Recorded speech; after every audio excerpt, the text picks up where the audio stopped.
So let's start. I was born with a silver spoon in my mouth. I guess I had a childhood that most people can only dream about. Okay, what's better? I was born with a silver spoon in my mouth. I guess I had a childhood that most people can only dream about. We lived in a mansion with sweeping staircases, an indoor and outdoor pool, a tennis court, and a lovely big garden where my mom used to throw her lavish parties. I remember having a huge dollhouse, and I got a pony for my first birthday. My parents bred and trained the fastest racehorses in the country. So that's how I spent my childhood, along with thoroughbreds and all the toys that money could buy. It was a great time. I was an only child, but I wasn't lonely. With a house full of maids and nannies everywhere, I had all the company I needed. My dad, my mom, and my Aunt Jenny were there always ready to play with me. Aunt Jenny was my mom's sister. She was married to Uncle Jimmy, but I rarely saw him. My birthday parties were amazing. We had a real circus in the garden for my 7th birthday, complete with jugglers, lions, and acrobats. When I turned 8, my dad rented the whole theme park for me and my classmates.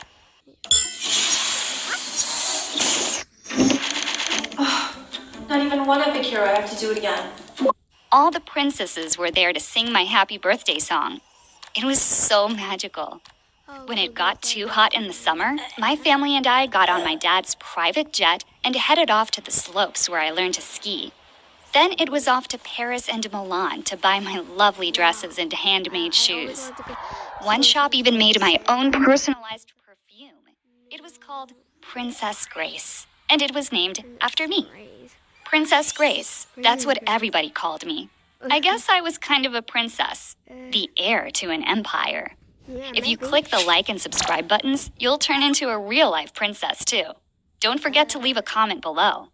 One day, just after I turned 13, my parents decided to visit a ranch abroad to look at some horses. I wanted to come along, but it was a busy time in school. Don't worry, my mom told me the night before they left. Aunt Jenny will stay with you the whole One of them just looks like Twilight. The hairstyle just looks like Twilight Sparkle. Yeah, well, let's continue. time. It was a good thing that she was there. 2 days after my parents left, we got a chilling phone call. My parents were ambushed on the way to the ranch. They were being held for ransom. My life that was so peaceful and pleasant was suddenly full of fear. I saw more and more of Uncle Jimmy as he talked to the police. Finally, he decided to give in to the ransom demands. We had to sell our entire ranch and our house, too.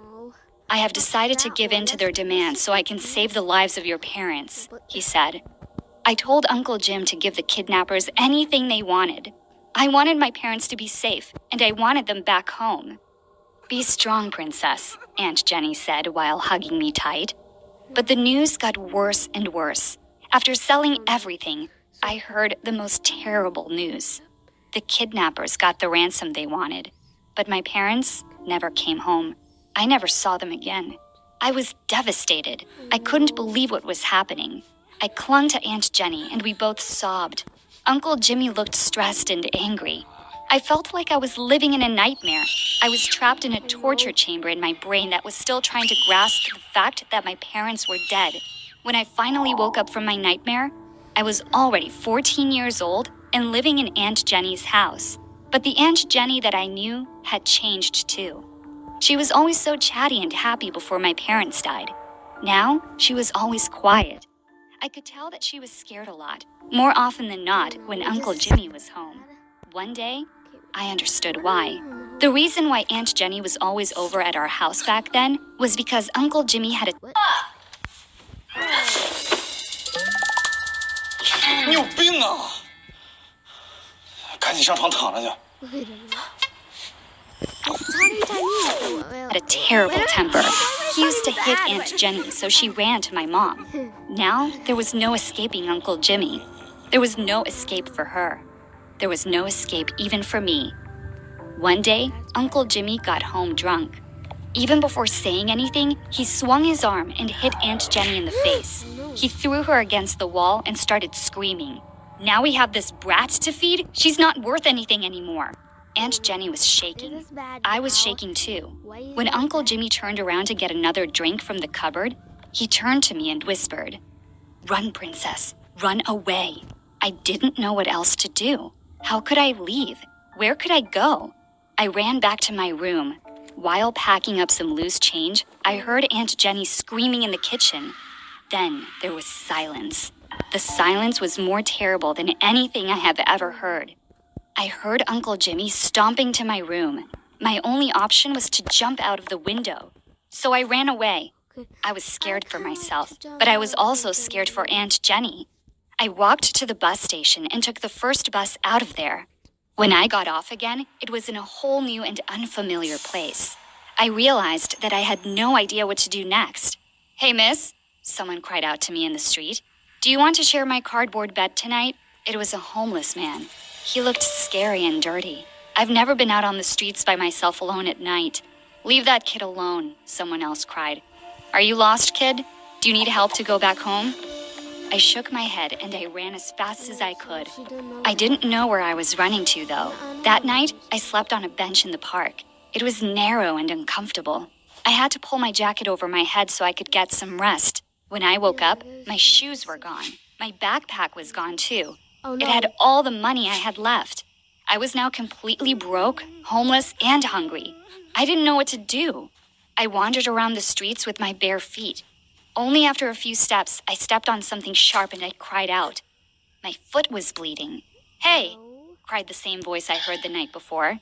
I turned to look. It was a girl who looked barely older than me. She was pushing a grocery cart.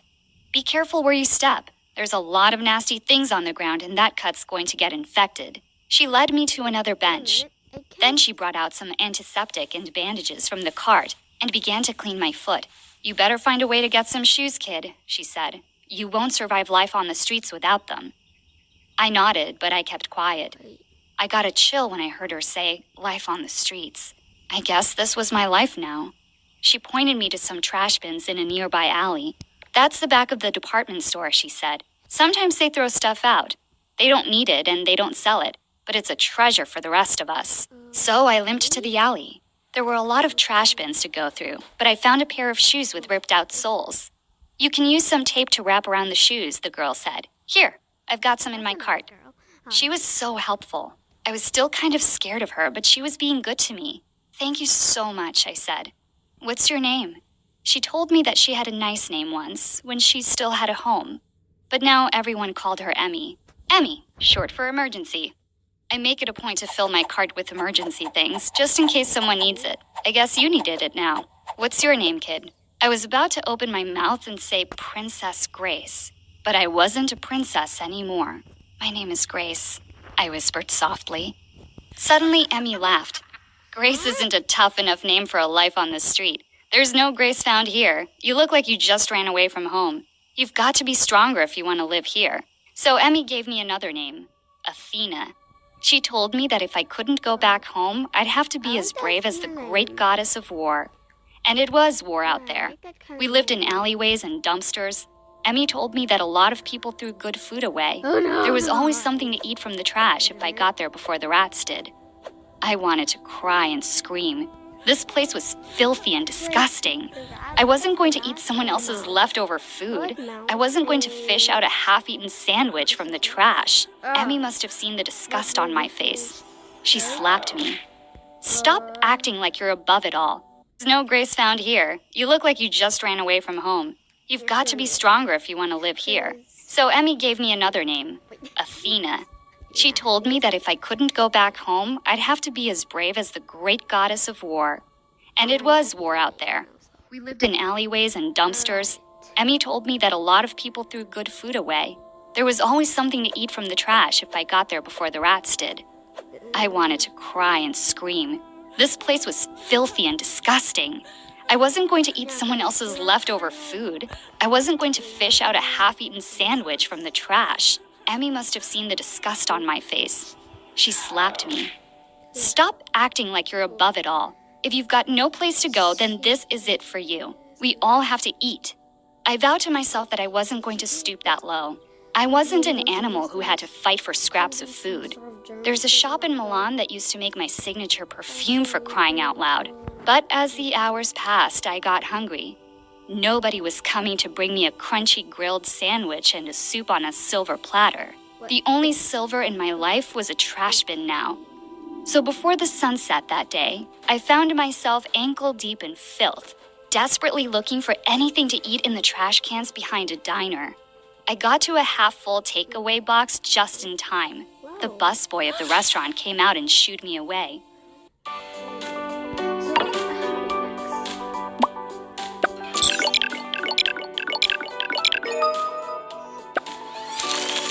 I managed to eat all the food without gagging. I was so hungry. By now, I was pretty filthy too. And to make things worse, it started to rain. There were no dry benches for me to sleep on that night, so I kept on walking until I saw Emmy's cardigan. I spied a raincoat tucked into the very bottom. I thought that since I already got some shoes and food from somewhere, I could take the raincoat too. But Emmy caught me and she slapped me again. "We don't steal from each other," she screamed. "Yes, we rummage around for food like animals, but we're still civilized people." She looked utterly crazy. I was getting so scared of her.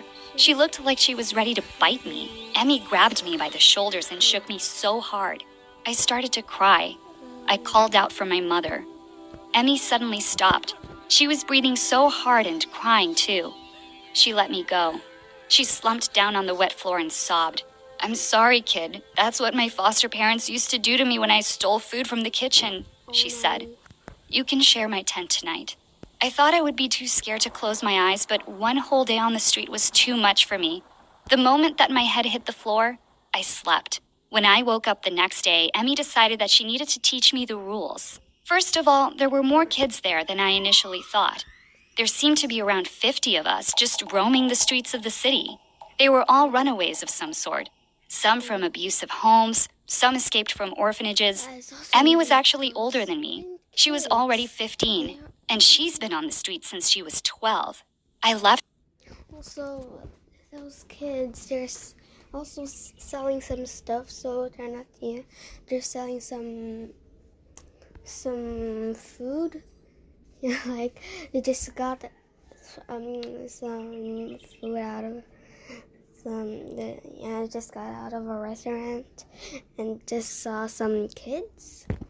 They're asking for money, and I just got some coins and give it to them. So many kids like that. They're kind of poor, but I feel sad about them. So, by the way, let's just continue. To my foster family. I never want to go back. Now I'm just trying to forget my past, but I don't know if I have a future, Emmy said. That's why we have to take care of each other somehow. She introduced me to the people there. Even if they had foul breath, patched up clothes, and filthy hair, they were still people. They weren't animals. They weren't monsters. My foster parents were the monsters.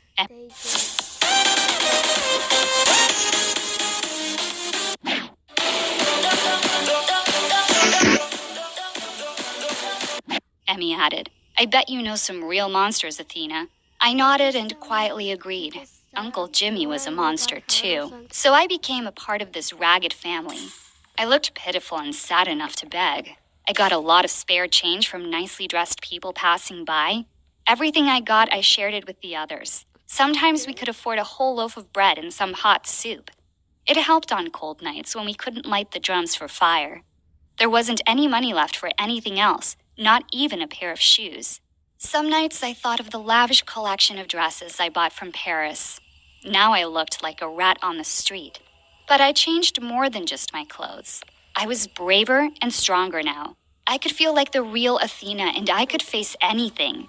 I stopped thinking about Aunt Jenny. Up to a point, I stopped thinking about losing my parents. I just had to think about how to get food for the next day. I lived like this for 4 years. One day, I was looking for some old newspapers that I could use to line up my cardboard tent. That's when I saw a familiar face on the front page. It was Uncle Jimmy. He looked so much better than the last time I saw him, but the article said something about him getting married to some socialite. I guess he and Aunt Jenny got divorced. The more I read, the more I felt shocked. The article mentioned that Uncle Jimmy was the president of a company that bred and trained racehorses. I couldn't believe what I was reading. Aunt Jenny never mentioned a business like that. But the most shocking part was when Uncle Jimmy said that he managed to save the business of his brother-in-law who tragically died overseas with his whole family. That blatant lie seemed to light a fire in my head. I was still alive, although I had disappeared from their lives. But how could Uncle Jimmy take over my dad's business when we had to sell everything to the kidnappers? That day, I still went out to beg. But when it came to splitting the money up with the rest of the kids, I didn't spend my share on food. Instead, I kept the money. I needed to save enough to buy a bus ticket back home. After 2 weeks of feeling hungry, I had enough for a one-way ticket. I was planning to go home the next day when tragedy struck my family again. It was raining that night. A car came out of nowhere, and the roads were so slippery. It crashed just outside the alley I shared with the others. Emmy was standing with her cart, waiting for me. She didn't have enough time to run away. All at once, all the bad things that happened in my life seemed to replay themselves in my head. My parents were dead. I ran away from my Aunt Jenny. I broke down sobbing on the street while the police came to check on the scene. The other kids were trying to comfort me, but I couldn't stop talking. It was like a dam opened up. I told them everything about myself, from my real name to my suspicions about Uncle Jimmy. Suddenly, a policeman came over and knelt in front of me. Then he asked me the most amazing thing. "What's your complete name? How long have you been on the streets? How old are you?" I still couldn't stop talking and shaking. I answered the policeman as best as I could. Then he turned and called someone on his phone. 2 hours later, after they took away Emmy's body, a car pulled up in front of my alley. "Grace! Princess Grace! Where are you?" It was Aunt Jenny. I went out slowly. It felt like a dream. I looked at her and she looked at me for a long time. Then she pushed the filthy hair from my face. "Is it you, Princess?" she whispered. I nodded, and I was shaking with sadness, relief, and happiness. "You can come home now," Aunt Jenny added, and she led me back to the car. I found out a lot that night. Aunt Jenny was preparing a case against Uncle Jimmy, but she had to wait until their divorce was finalized. He threatened me when I finally figured it out. He never paid the ransom. He kept all the money and all the horses. He just moved them to another ranch, but he didn't know how to get rid of you. After you ran away, he wanted to find you to get rid of you too, so he could finally use the money for himself. I asked Aunt Jenny why she didn't run away from him like I did. I was too scared to run. I wasn't brave enough. But when Jimmy finally met that socialite, he dropped me like a hot potato. I was finally free after getting divorced last year. I've been looking for you since then. She further explained that since they found me, I could fight Uncle Jimmy in court. Legally, everything was mine. "We're going to win for sure," said Aunt Jenny, "and you can get your life back." I guess she was thinking that we could move back to another mansion, having a luxurious lifestyle. But I had other plans in mind. I didn't want that kind of life anymore.